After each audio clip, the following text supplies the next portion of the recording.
Assalamualaikum warahmatullahi wabarakatuh. Perkenalkan, nama saya Ridman. Saya merupakan mahasiswa peminatan kesehatan dan keselamatan kerja, jurusan kesehatan masyarakat, Fakultas Kesehatan Masyarakat, Universitas Halu Oleo, angkatan 2019. Nah, video ini bermaksud untuk menjelaskan pencegahan stunting di Indonesia. Sebelum kita masuk ke pembahasan tentang pencegahan stunting, terlebih dahulu kita harus mengetahui tentang apa yang dimaksud dengan stunting. Belakangan ini kita sering mendengar tentang stunting dan sering dibicarakan oleh ibu-ibu yang memiliki anak balita. Stunting dan pendek memanglah sama-sama menghasilkan tubuh yang tidak terlalu tinggi.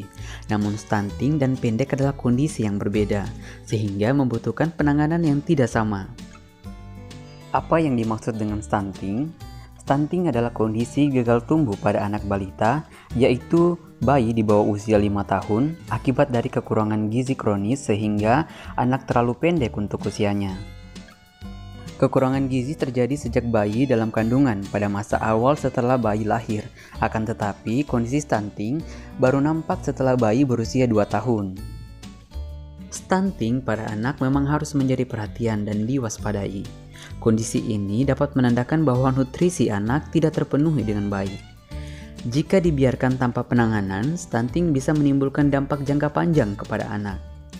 Anak tidak hanya mengalami hambatan pertumbuhan fisik, tapi nutrisi yang tidak cukup juga mempengaruhi kekuatan daya tahan tubuh sehingga perkembangan otak anak. Nah, berikutnya kita harus mengetahui tentang angka prevalensi stunting yang ada di Indonesia.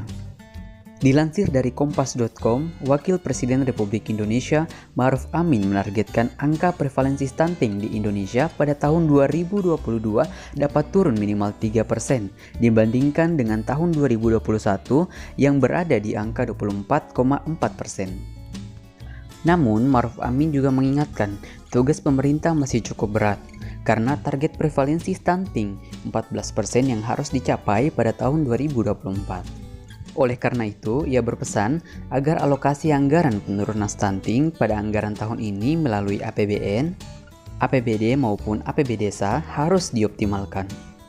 Nah, sebelum membicarakan lebih jauh tentang upaya pencegahan stunting yang dapat kita lakukan, sebaiknya kita mengetahui tentang penyebab stunting itu sendiri. Dan berikut ini kita akan membahas tentang beberapa penyebab stunting. Yang pertama, praktik pengasuhan yang kurang baik, termasuk kurangnya pengetahuan ibu mengenai kesehatan dan gizi sebelum, pada masa kehamilan, dan setelah melahirkan.